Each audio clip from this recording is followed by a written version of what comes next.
Hello दोस्तों, स्वागत है आप सभी का फिर से मेरे चैनल पर, आपके अपने चैनल पर ज्ञानी में। लास्ट जो वीडियो हमने अपलोड किया था वो ऑप्शन के बेसिक पे था। उसमें कुछ टर्मिनोलॉजीज थी, कुछ वर्ड्स थे जो डिस्कशन में आए बट बहुत से लोगों को समझ में नहीं आए। जनरली जो मेरे ग्रुप में एडेड हैं और जो एक्टिव हैं डिस्कशन में, उनके सामने भी इस तरीके के वर्ड मैंने यूज़ करता रहता हूँ। और ऑप्शन ट्रेडिंग अगर हम करना चाह रहे हैं और उसको समझना चाह रहे हैं तो उसमें यूज होने वाले शब्दों को, वर्ड्स को समझना बहुत ज़रूरी है। तो इसीलिए इस वीडियो को लेकर आ रहा हूँ। और जिन्होंने पिछली वीडियो नहीं देखी है प्लीज़ उसे देखें, क्योंकि ऑप्शन क्या है उसको समझना ज़रूरी है। उसका बेसिक फंडा क्या है वो समझना ज़रूरी है। उसके बिना हम ये नहीं समझ पाएंगे कि हम जब कोई ऑप्शन लेते हैं तो उसके पीछे का रीज़न क्या होता है। आप में से बहुत लोग और मैं खुद जब ऑप्शन ट्रेडिंग करता हूँ तो उसको ट्रेड ही करता हूँ, मतलब खरीदा, प्रॉफिट आ रहा है तो वो बुक किया, लॉस आ रहा है तो थोड़ा पेशेंस ले लिया, होप ले ली और फर्दर उसके लिए हमने लॉस बुक कर लेते हैं। मैक्सिमम टाइम पे कवर तो बहुत ही कम होता है। तो वो क्यों होता है, कैसे होता है, हम उस चीज़ को क्यों करते हैं, ऑप्शन करते क्यों हैं और उसमें इतना पैसा क्यों बनता है, बेसिक्स हैं ये आपको समझने पड़ेंगे। ठीक है, तो आगे बढ़ते हैं। जो हम समझने वाले हैं वो बेसिक वर्ड्स हैं ऑप्शन ट्रेडिंग के, उसके बारे में समझेंगे। अच्छा, शुरुआत करने के पहले ये बता दूं कि डेफिनेशन मैंने कॉपी पेस्ट की, ऑब्वियस सी बात है, लिखूंगा तो नहीं मैं। जहां से जो मिला टेक्निकली वो समझा लिख दिया, कॉपी पेस्ट कर दिया। सभी करते हैं, मैंने भी कर दिया। बट समझा जो रहा हूं वो मैं अपनी अंडरस्टैंडिंग के साथ समझाऊंगा। क्या चीज़ होती है, वो क्या कहलाता है और कैसे रेफरेंस हमारे प्रीवियस वीडियो से मिलेगा। तो प्रीवियस वीडियो का रेफरेंस भी इस वीडियो में रहेगा, तो उसको देखना ज़रूर आप। ठीक है, तो क्विक रिवीजन करते हैं हमारे प्रीवियस वीडियो का। Option is a tool for protecting your position and reducing risk. अब लोग ये नहीं समझेंगे कि रिस्क रिड्यूस कैसे हुआ। तो रिस्क रिड्यूस कैसे हुआ कि जो लास्ट वीडियो था उसमें हमारा क्या था कि 5 लाख की ज़मीन थी, उसको हमने कॉन्ट्रेक्चुअल अमाउंट देकर या प्रीमियम अमाउंट देकर 1 लाख रुपए का हमने उस ज़मीन को खरीद लिया। ऐसा हमने कहा कि हम उसको खरीद सकते हैं। हमने 1 लाख रुपए का टोकन मनी दिया, तो हमारी रिस्क तो इस चीज़ को लेके कम हुई ना, क्योंकि मेरे पास तो र्यूमर ये था कि उधर से हाईवे निकलेगा। हाईवे निकलेगा तो क्या होता, वहाँ के प्राइस बढ़ जाते, और नहीं निकलता तो नहीं बढ़ते। हो सकता है चुनावी वादा हो, हर कहीं फुलफिल नहीं होते हैं। तो मैंने अपने रिस्क को रिड्यूस किया ना। मुझे 5 लाख की ज़मीन खरीदनी पड़ती, और अगर रिस्क हाईवे नहीं बनता तो उसकी वैल्यू कम हो जाती, और अगर हाईवे निकल रहा तो उसकी वैल्यू बढ़ जाएगी। तो मैंने 1 लाख देखकर अपने रिस्क को रिड्यूस किया। तो ऑप्शन था मेरे पास, तो मैंने उसको यूटिलाइज किया। ठीक है, option buyer of the a buyer of the call option has the right and the seller has the obligation to make delivery. ये उसका ड्यूटी बन जाता है कि उसको देना ही है, उसकी जान पे जाएगी। The option is only given to one party in transaction, buyer of an option. The option seller is also called the option writer.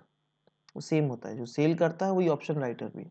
तो पोजीशन जो क्रिएट करता है न्यू, वो ऑप्शन राइटर होता है, ऑप्शन सेलर होता है। मतलब अगर आज मेरे पास ज़मीन है, मैं बेचूँ ही ना, मैं बेच ही नहीं रहा ज़मीन, मैं बेच नहीं रहा तो मैंने ऑप्शन राइट किया नहीं, तो कोई बायर ही नहीं आएगा उस चीज़ के लिए। At the time of agreement, the option buyer pays a certain amount to the option seller. This is called the premium amount. जो 1 लाख रुपए अपन ने दिया था वो प्रीमियम अमाउंट कहलाता है। ये सेलर वापस नहीं करेगा, ये आपने एक बार दे दिया तो वो गया, फिनिश, खत्म। The agreement happens at a pre specified price, the strike price. ठीक है, ये समझेंगे ये अपन। Option seller has 2/3 chances of success where is option buyer has 1/3 chances. ये हमने समझा था 33.33% जो चांस होता है वो ऑप्शन बायर का होता है जिसमें उसको प्रॉफिट हो सकता है, और ऑप्शन सेलर को 2/3 केस मतलब कि 66.67% चांसेस होते हैं। तो 3 हमारे आउटकम आ रहे थे, 3 आउटकम में 2 आउटकम में हमें सेलर को जो था वो प्रॉफिट मिल रहा था, और जो बायर को था उसमें एक एक ही चांस, एक ही आउटकम पे फायदा था, जब उसके इंडेक्स का प्राइस मतलब उसकी लैंड का कॉस्ट जो था वो बढ़ रहा था, अमाउंट बढ़ रहा था, रेट, तभी उसको फायदा था, अदरवाइज नहीं था। Okay, so let's move on to our basic words.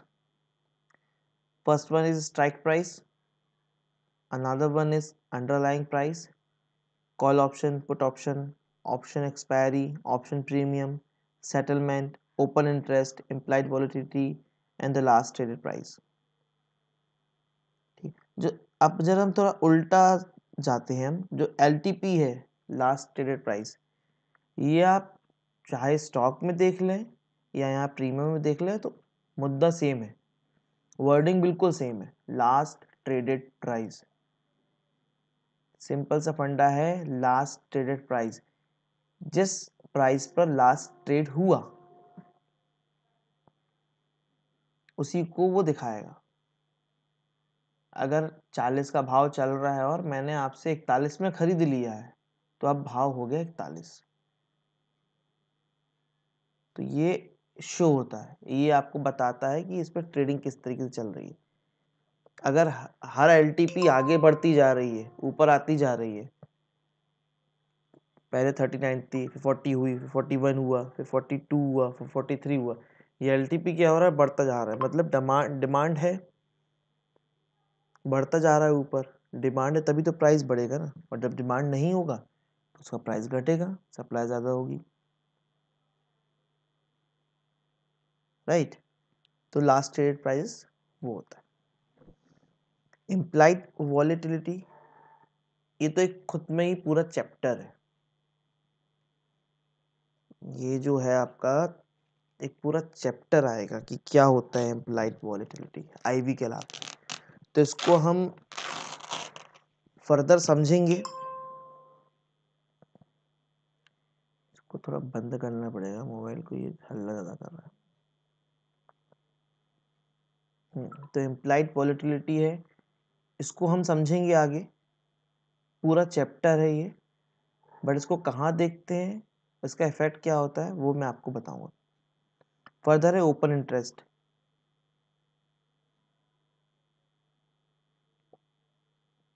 ये भी अपने आप में एक कैलकुलेशन का हिस्सा है। ओपन इंटरेस्ट जो होता है वो कितने कॉन्ट्रैक्ट जो है वो ओपन है, क्लोज कब होता है, जब वो जो डील होती है हमारे बीच की वो खत्म हो जाती है। बट जब ओपन इंटरेस्ट होता है मतलब कि हमारा जो इंटरेस्ट है वो ओपन है इस चीज़ के लिए, अगर किसी ने कॉल ऑप्शन राइट किया या किसी ने कॉल ऑप्शन बाय किया है तो इंटरेस्ट ओपन है, वो उन्होंने स्क्वायर ऑफ नहीं की डील।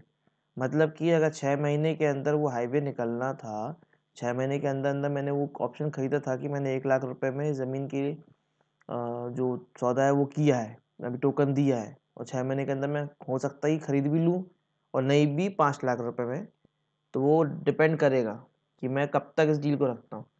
अब हो सकता है कि तीसरे महीने ही खबर लग गई कि वहाँ से जो हाईवे निकलने वाला था वो नहीं निकलेगा, क्योंकि जो आगे जो खेत आ रहे थे उन्होंने मना कर दिया कि नहीं भैया अपना खेत ही नहीं देंगे, तो वो वहाँ से कैंसिल आउट हो गया। फर्दर एक जगह और अच्छी थी, वहाँ से मिल रहे थे, कनेक्टिविटी मिल रही थी, तो हाईवे जो निकल रहा है वो अब थोड़ा दूर से निकलेगा,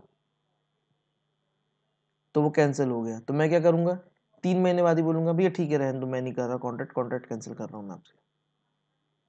बायर का तो राइट है ना, वो तो मना कर सकता है, सेलर का राइट नहीं था, सेलर को तो प्रीमियम मिल गया 1 लाख रुपए, वो क्यों राइट मना करेगा, बोलेगा ठीक है भाई तेरे को करना कर, नहीं करना नहीं कर। और ये आउटकम जो है कि वो बायर ही खुद अपने तरफ से रिजेक्ट कर रहा है, तो उसको फायदा ही है ना, राइट। तो ओपन इंटरेस्ट कब तक ओपन है वो इंटरेस्ट, तो वो आपको वॉल्यूम दिखाता है कि कितने कॉन्ट्रैक्ट्स ओपन हैं अभी, और जब कॉन्ट्रैक्ट्स क्लोज होने लगते हैं तो उसके हिसाब से ओपन इंटरेस्ट कम ज़्यादा होता है। तो जिस स्ट्राइक प्राइस पे ओपन इंटरेस्ट ज़्यादा होगा तो उसकी वैल्यू ज़्यादा होती है, right. Option settlement, option premium, हम ये देखते हैं, ये है एनएससी का ऑप्शन चेन। एक चीज आप ध्यान से समझ लें कि ऑप्शन चेन जो है वो सबसे पहले जो भी चीज आएगी वो एनएससी की वेबसाइट पर ही आएगी। कितना ही बड़ा कोई भी ब्रोकर होगा तो आपको डेटा एनएससी की डेटा के बाद ही मिलेगा। एनएससी ही पब्लिश करती है डेटा। अगर एनएससी निफ्टी की बात कर रहे हैं हम, ऑब्वियसली अगर हम निफ्टी की बात कर रहे हैं तो निफ्टी में आपको डेटा एनएससी वाला ही देगा। तो ये डेटा आपको मिलेगा एनएससी की वेबसाइट पे। आप अगर गूगल में टाइप करेंगे एनएससी ऑप्शन चेन तो आपको वे पेज खुल के देगा, वहाँ आपको ये सारे डेटा मिलेंगे, चाहे वो स्टॉक ऑप्शन से रिलेटेड डेटा हो या इंडेक्स से रिलेटेड डेटा हो, तो ये आपको एनएससी की वेबसाइट पर ही मिलेंगे। अब जैसा आप स्क्रीन पर देख पा रहे हो, रेड पॉइंटर से मैंने, रेड एरो से आपको कुछ चीज़ें दिखाई हैं। जैसे कि ओपन इंटरेस्ट ओआई से शो होता है, मैंने राइट साइड में पुट वाली साइड पर दिखाया हुआ है, लेफ्ट में भी है वही चीज़। तो ओपन इंटरेस्ट कितने हैं वो कॉन्ट्रैक्ट्स है वहाँ पर, और इसका डेटा भी निकल के आता है एनएससी की। एनएससी से आपको बहुत सारे डेटा मिलते हैं जो आपको वर्किंग करने में मदद करते हैं कि आज के दिन में ओपन इंटरेस्ट कम कहाँ हुए, ज़्यादा कहाँ हुए, टोटल चेंजेस कहाँ आए, कितने कॉन्ट्रैक्ट्स बाय हुए, कितने कॉन्ट्रैक्ट सेल हुए, ये सब आता है वहाँ पर। वहीं से हमें निफ्टी का जो निफ्टी में जो एफआईज और डीआईज की एक्टिविटी होती है कैश मार्केट में, वो डेटा भी वहीं से मिलता है हमें। और उसके पब्लिश होने के बाद ही सारे ब्रोकर, सारे एप्लीकेशन जितने भी चल रहे हैं स्टॉक मार्केट से रिलेटेड, जो डेटा देते हैं, जो मैं भी खुद डेटा देता हूँ वो डेटा भी आपको एनएससी के पब्लिश होने के बाद ही मिलता है, राइट। देन ओपन इंटरेस्ट का कॉलम दिखाया मैंने आपको, ये आपका ओपन इंटरेस्ट है, ये पूरा ओपन इंटरेस्ट का कॉलम है, ये ओपन इंटरेस्ट का कॉलम है। ये स्ट्राइक प्राइजेस है, ये पूरे स्ट्राइक प्राइस है। हर एक स्ट्राइक प्राइस पर कॉल ऑप्शन भी आपको अवेलेबल होता है, देन पुट ऑप्शन भी अवेलेबल होता है। ये कॉल्स का पूरा कॉलम है and this is for puts. ये इम्प्लाइड वॉलेटिलिटी है, सेम चीज़ आपको यहाँ भी मिलेगी। अभी देखो आपको यहाँ पर आई भी है, यहाँ पे नहीं है। लास्ट ट्रेडेड प्राइस, ये लास्ट ट्रेडेड प्राइस चल रहा है। तो ये निफ्टी ऑप्शन के लिए, राइट, ये निफ्टी ऑप्शन, निफ्टी है 14,750 के लिए जो कॉल ऑप्शन है वो 1510 रुपये में अवेलेबल है। वहीं उसका जो पुट ऑप्शन है वो 9.4 रुपीज़ में अवेलेबल है।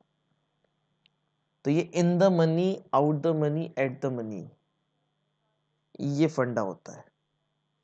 तो इन द मनी क्या कहलाएगा, अभी एक मिनट ज़रा देख लें, वो अपन ने लिया नहीं है। तो ये जितने भी आपके कॉल ऑप्शन दिख रहे हैं आपको, ये सारे इन द मनी के। क्यों? क्योंकि अभी जो निफ्टी चल रही है वो 16,000 के, 16,200 के आसपास कुछ है, 16,200 के आसपास का अपना निफ्टी चल रहा है। तो ये जितने भी आपके कॉल ऑप्शन है ये इन द मनी है। क्यों? क्योंकि 16,250 के अंदर चल रहे हैं, तो ये इन द मनी कहलाएंगे। और ये जो पुट ऑप्शन है, ये पुट ऑप्शन क्यों है? क्योंकि 16,250 पे तो निफ्टी चल ही रहा है, तो 16,250 के बाहर है ये पुट ऑप्शन के लिए। पुट ऑप्शन का मतलब क्या होता है कि इसके अंदर होना चाहिए। अभी देखो, अगर 15,300 है यहाँ पे, तो 15,300 इन है कॉल ऑप्शन के लिए, बट पुट ऑप्शन के लिए बाहर है। पुट ऑप्शन के लिए कौन सा इन द मनी होगा? 16,200 या 230 जितना भी अभी चल रहा है, उसके बाद 16,250, 16,300, 16,350, 16,400, 16,500, 17,000, ये सारे पुट के लिए इन द मनी है। बट उसके बाद जितना भी आएगा, तो स्पॉट प्राइस किसके अंडर है पुट के लिए, 16,500 के अंडर में, और स्पॉट प्राइस के नीचे जितनी वैल्यू होंगी कॉल ऑप्शन के लिए वो इन द मनी होंगी। अब इसका बेसिक फंडा हम समझेंगे, धीरे धीरे इस पे आगे बढ़ेंगे। तो ये इम्प्लाइड एलटीपी है, तो ये एलटीपी पुट्स का है, पुट्स का एलटीपी देखिए कम है, ठीक है। तो ये हम इसको किस तरह से समझे, प्रीमियम आपने जो पे किया था, 1,00,000 रुपए का हमने प्रीमियम पे किया था 1 एकड़ जमीन के लिए, तो यही होगा। अब 1 एकड़ क्या था, वो अगर आप समझना चाहो तो वो लॉट साइज था। निफ्टी का लॉट साइज कितना है, 50, और बैंक निफ्टी का 25। तो अगर हम निफ्टी की बात कर रहे हैं तो निफ्टी का प्रीमियम कितना पे करना पड़ेगा मुझे, 50 इंटू मल्टीप्लाइड बाई 1510, अगर मैं 14,750 का कॉल ऑप्शन बाय करता हूँ, तो ऑलरेडी इन द मनी है, इसलिए इतना महंगा है। मतलब ये समझ लो कि 5 लाख की ज़मीन थी, अगर मैं 3 लाख का ऑप्शन कॉन्ट्रैक्ट खरीदता,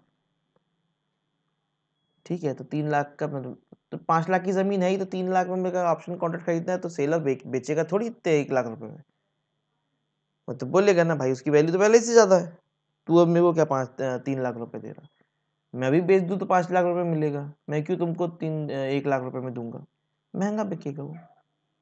अगर ज़मीन की कीमत घटने लगेगी तो वो सोचेगा क्या करना, ठीक है। तो ये एलटीपी हो गया।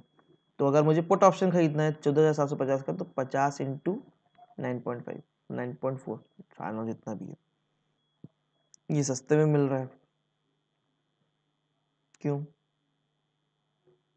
इसको हम तब समझेंगे जब हम पुट ऑप्शन में वर्किंग करेंगे एक बार, अभी समझाएंगे तो फिर बाउंसर मारेगा, ठीक है। जैसे अपन ने कॉल ऑप्शन समझा था ज़मीन के वाली लैंड, जो लैंड था उसके हिसाब से, वैसे ही हम इसको पुट को भी समझेंगे। तो आज वर्डिंग कंप्लीट कर लेते हैं। तो हो गया ये आपका implied volatility, last traded price, strike price, open interest and puts and calls. तो ये विंडो आपको देखना है, समझना है, ओके। फर्स्ट आया अपना strike price. The strike price of an option is the price at which a put or call option can be exercised. It is also known as the exercise price. Picking the strike price is one of the two key decisions, the other being time to expiration. An investor or a trader must make when selecting a specific option.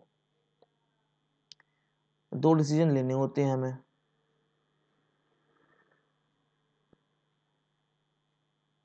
उसमें होता है कि कौन सी expiry कर लेना है और कौन सा स्ट्राइक प्राइस लेना है, ठीक है। तो अभी अगर हम ये चीज़ देखें कि हमारे जो प्रीवियस वीडियो था इसमें एग्जांपल हमने समझा था, उसमें स्ट्राइक प्राइस था 5 लाख रुपए अमाउंट, हमने 5 लाख रुपए की ज़मीन को देखा था ना, तो ज़मीन क्या है, डेरिवेटिव हो गई, 1 एकड़ लैंड क्या हो गया हमारा, वो हो गया लॉट साइज हो गई। तब कितने की ज़मीन देखनी थी, हमने 5 लाख रुपए की ज़मीन देखी, तो 5 लाख हमारा स्ट्राइक प्राइस हो गया। हम 6 लाख की ज़मीन, 6 लाख के लिए भी काम कर सकते थे, 7 लाख के लिए भी काम कर सकते थे, 3 लाख के लिए भी कर सकते थे, 4 लाख के लिए भी कर सकते थे, बट हमने किया कितने के लिए, 5 लाख रुपए के लिए, तो हमने सिलेक्शन लिया 5 लाख रुपए। क्यों, क्योंकि उसकी वैल्यू ही उस टाइम पे 5 लाख रुपए चल रही थी, तो हमने अपने रिस्क को थोड़ा सा कम कर लिया, और कम कर लिया। ऑप्शन में हम कर भी रहे हैं बाइंग की तरफ से, हमने और कम कर लिया कि एट द मनी ले लिया। एट द मनी मतलब कि जितने पे आपका स्पॉट प्राइस चल रहा है, स्पॉट प्राइस मतलब कि करंट वैल्यू ऑफ डेरिवेटिव या फिर इंडेक्स जिस पे आप ट्रेडिंग कर रहे हो, तो आपने जिस पे ट्रेड किया जितने रेट पर, तो वो आपका स्ट्राइक प्राइस हो गया। अगर आप नियर बाय स्पॉट वैल्यू कर रहे हो तो आप एट द मनी कर रहे हो। अगर आप बिल्कुल ही सेफ होके खेलना चाह रहे हो कि नहीं 5 लाख की ज़मीन थी तो मैं 3 लाख के ऑप्शन पे जाऊंगा, तो महंगा तो पड़ेगा बट वो सिक्योर हो जाता है अगर हम कंपेयर करें कि स्पॉट वैल्यू कहाँ है। और फर्दर अगर हम 7 लाख की ज़मीन लेते हैं, 5 लाख की ज़मीन चल रही है, तो थोड़ा आउट द मनी हो जाता है। वो आउट द मनी हो गया तो थोड़ा रिस्क बढ़ जाता है कि चांसेस हैं कि नहीं वहां तक पहुंचने के, पता नहीं। अब दूसरी चीज़ क्या होती है, वो होती है आपकी एक्सपायरेशन टाइम। मैंने 6 महीने का एक्सपायरेशन लिया था, मतलब मैं 6 महीने बाद देखूंगा कि वैल्यू कहाँ पर है कहाँ नहीं है, तब मैं डिसाइड करूंगा कि ज़मीन को खरीदना है कि नहीं खरीदना।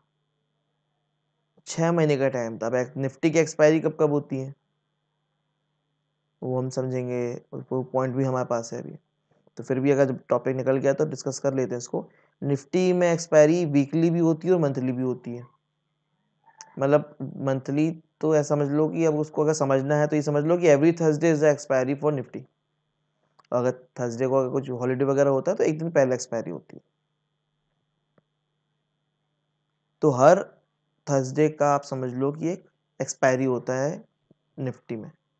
बैंक निफ्टी में जो अपनी फाइनेंशियल एक निफ्टी आई थी, वो फाइनेंशियल सर्विसेज का निफ्टी आया था, तो उसमें भी आपका थर्सडे एक्सपायरी होता है। अब जब वो मंथ का लास्ट थर्सडे होता है तो उसको मंथली एक्सपायरी बोल लेते हैं। जब वो क्वार्टर का लास्ट थर्सडे होता है तो उसको क्वार्टरली एक्सपायरी बोल लेते हैं। 6 महीने में जो लास्ट थर्सडे आएगा उसको हाफ ईयरली बोल देंगे, और फाइनेंशियल ईयर का जो भी लास्ट आएगा तो उसको ये बोल देंगे फाइनेंशियल ईयर का लास्ट फाइनेंशियल ईयर एक्सपायरी है। तो फाइनेंशियल एक्सपायरी बहुत इंपॉर्टेंट कैसे हो जाती है, क्योंकि फाइनेंशियल ईयर की एक्सपायरी होती है, हाफ ईयरली एक्सपायरी भी होती है, क्वार्टरली एक्सपायरी भी होती है, मंथली भी होती है और वीकली भी होती है। तो इतने सारे एक्सपायरीज कहलाती है वो।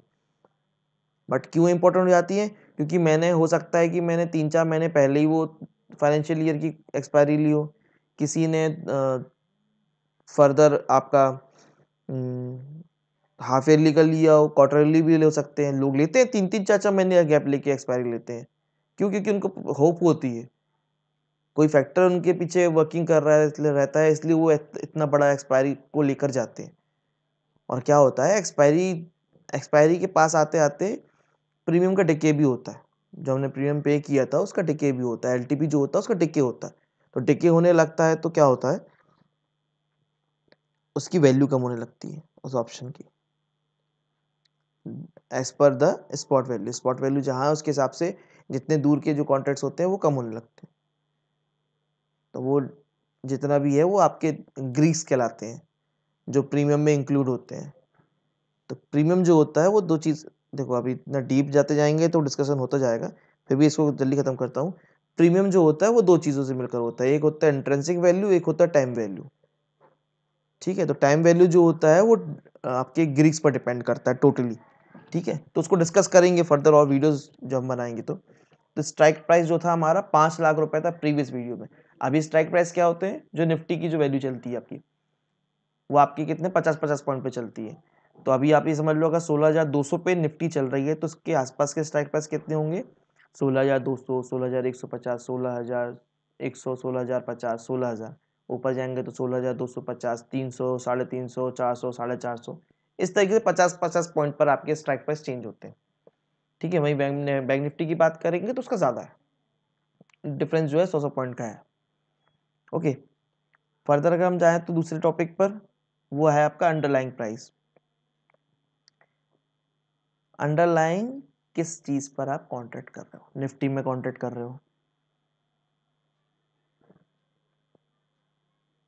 राइट, स्टॉक पे कर रहे हो, किस चीज पे कर रहे हो उस पर डिपेंड करता है अंडरलाइंग। ठीक है, जैसे कि हमारे केस में प्रीवियस वीडियो में जो हमारा था वो लैंड जो था वो अंडरलाइंग था, और जो लॉट साइज थी वो 1 एकड़ थी। तो ये अंडरलाइंग प्राइस ना होके अंडरलाइंग होना चाहिए था, गलत लिख गया यहाँ पे। चलो, तो अंडरलाइंग वाज लैंड। तो हमारे केस में क्या होता है, निफ्टी होता है, बैंक निफ्टी होता है। जो स्टॉक ऑप्शंस होते हैं वो होते हैं, एक्सिस बैंक का ऑप्शन है, आईसीआईसीआई बैंक का है, रिलायंस का है, टाटा स्टील का है, जेएसडब्ल्यू स्टील का है, बायोकॉन का है, सेल का है, सभी जगह सभी चीज़ों का है। और हर किसी की अपनी अपनी लॉट साइज है।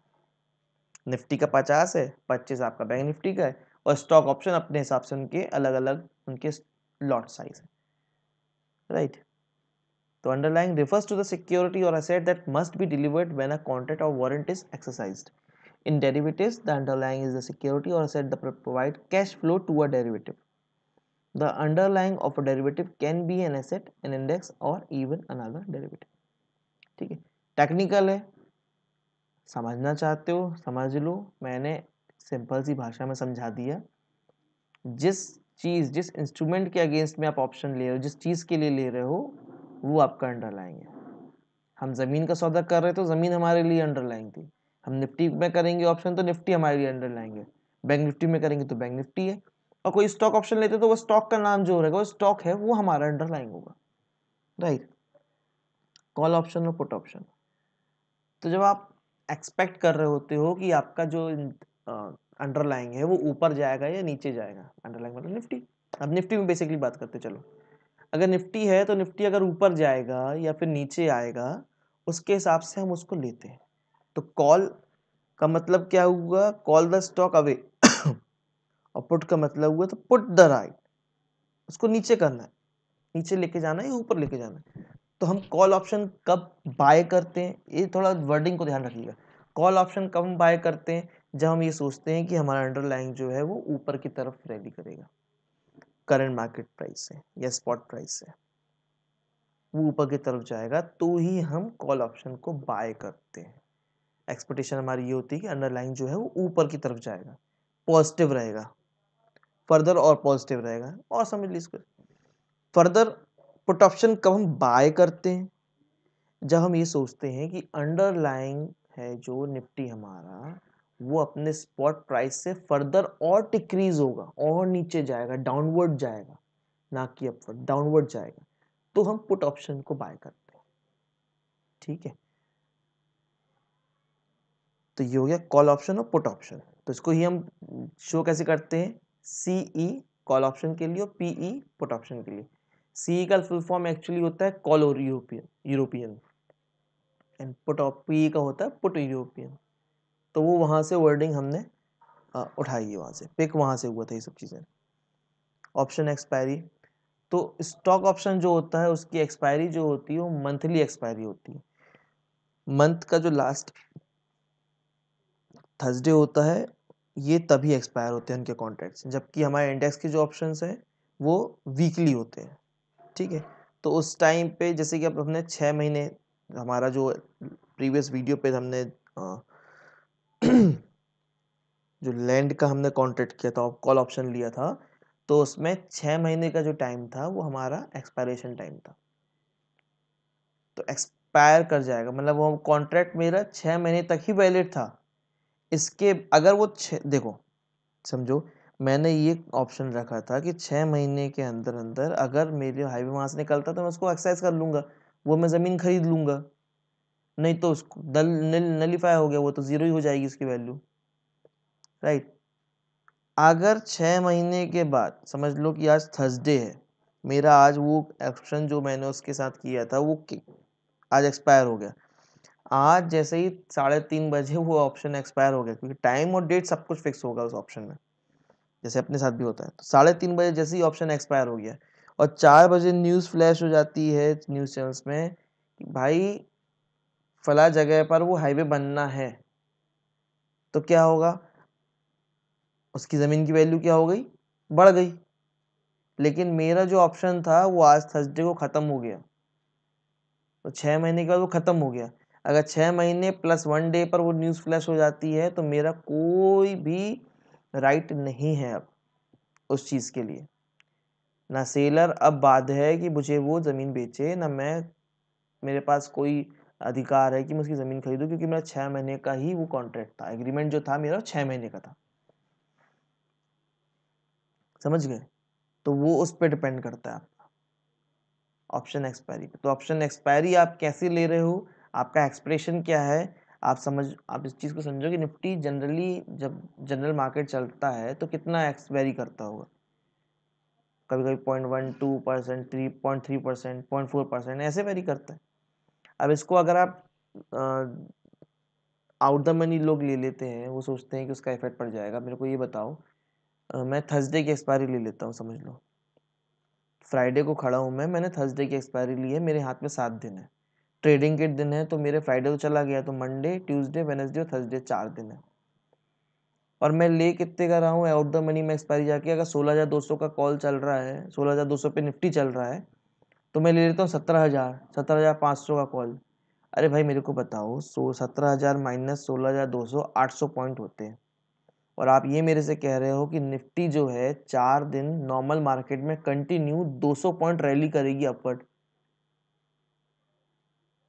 बुल मार्केट में होता है ये सब, वो भी उसमें भी 3 दिन के बाद वो रिट्रेस मारता है, और डेली 200 पॉइंट नहीं होते, पॉसिबल फिजिबल नहीं होती हैं चीज़ें ये सब। ठीक है, कभी कभी हो जाता है कि 500-600 पॉइंट की रैली जो अभी चल रहा है वो हो जाता है।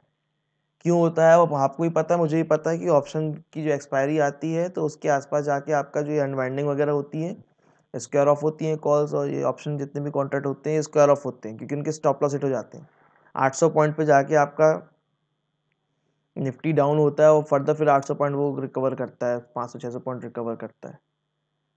ये पॉसिबल नहीं है, ये नॉर्मल चीज़ें नहीं होती हैं। ये कभी कभार एक आध बार होता है साल में, वो भी अभी चल रहा है ऐसा माहौल तो। नहीं तो निफ्टी को अपन ने वहीं देखा है 60-70-80 पॉइंट, 100 पॉइंट, 150 पॉइंट ऐसा चलता है। आप ऐसा आउट द मनी इसलिए लेने के लिए मना करता हूँ ना कि आप पहले देखो तो आप कौन सा स्ट्राइक प्राइस ले रहे हो, उसकी एक्सपायरेशन की वैल्यू क्या है, वही हमने अभी डिस्कस किया था ना स्ट्राइक प्राइस पे, कि 2 की डिसीजन होते हैं जब ऑप्शन बाइंग होती है। एक्सपायरेशन और सेलिंग में भी आपको ये चीज़ ध्यान देनी ही पड़ेगी कि ऑप्शन एक्सपायर कब हो रहा है और उसकी प्राइस क्या है, स्ट्राइक प्राइस कौन सी ले रहा हो। ठीक है, डिस्कशन हमारा बढ़ता ही जाता है इस चीज़ पे। हम जितना भी इस चीज़ को अवॉइड करना चाहें, वो डिस्कशन जब हम डिस्कस करते हैं उस चीज़ को तो वो बढ़ता ही जाएगा। ठीक है, तो ये 4 जो चीज़ थी वो इम्पोर्टेंट थी,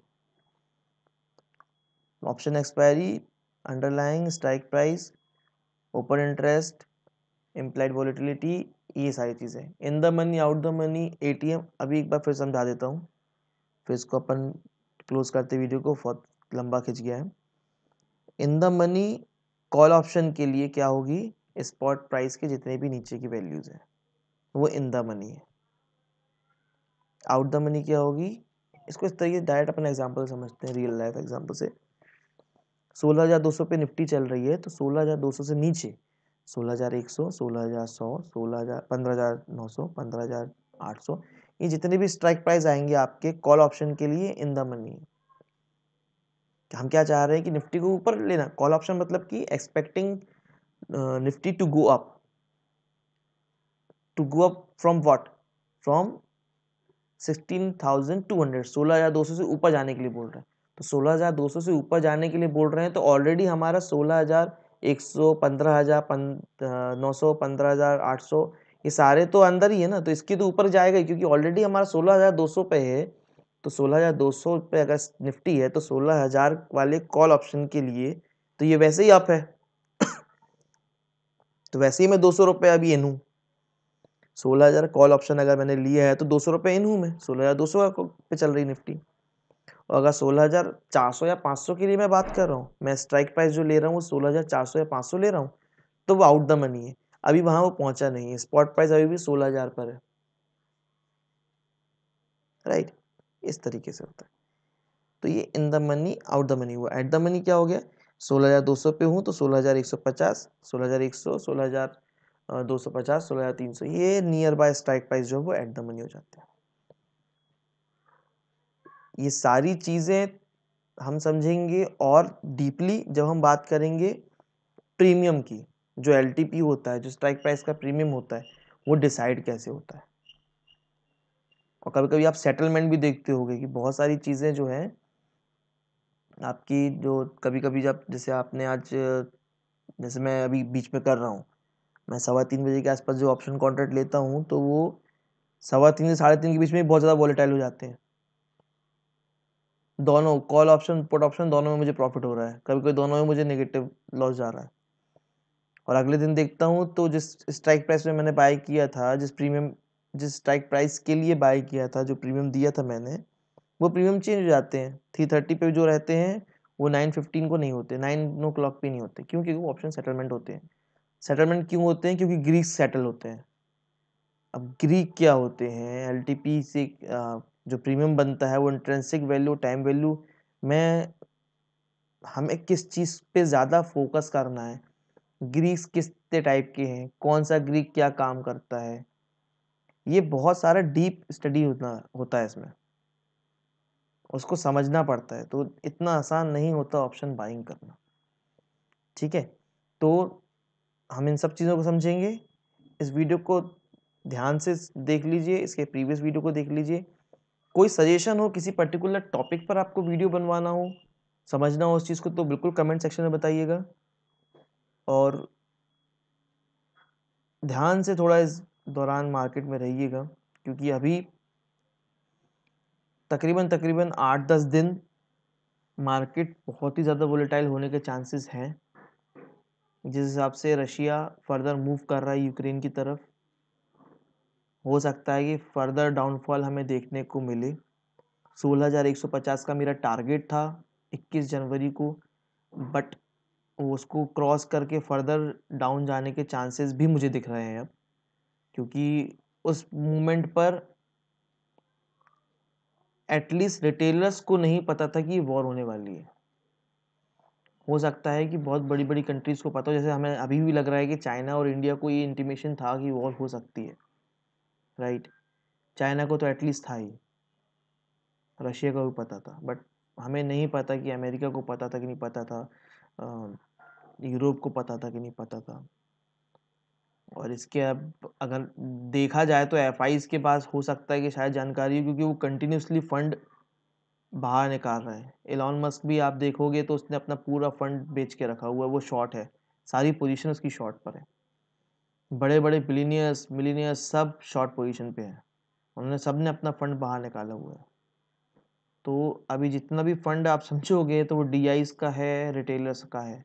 डीआईज तो ठीक है, वो होल्ड कर सकते हैं अपनी position, they know the valuations and they can change the valuations of people, the stocks, by investing in them. हम रिटेलर्स हैं, हम फंसते हैं, तो हाई प्राइस पर इन्वेस्टमेंट अभी ना ही करें तो बेहतर है। थोड़ा रुकें, संभलें, वेट कीजिए सही मौके का, उसके बाद ही कोई डिसीजन लीजिए, क्योंकि इस मौके में फंसेंगे तो कम से कम 1 साल से 2 साल लग सकता है कि आपके स्टॉक रिकवर हों। स्मॉल कैप और मिड कैप में स्पेसिफिकली वो बहुत मुश्किल से रिकवर होते हैं। It's a kind of beer market only. बस वॉर साथ में जुड़ गई तो बियर मार्केट कहला नहीं रहा, but it's a kind of a bear market.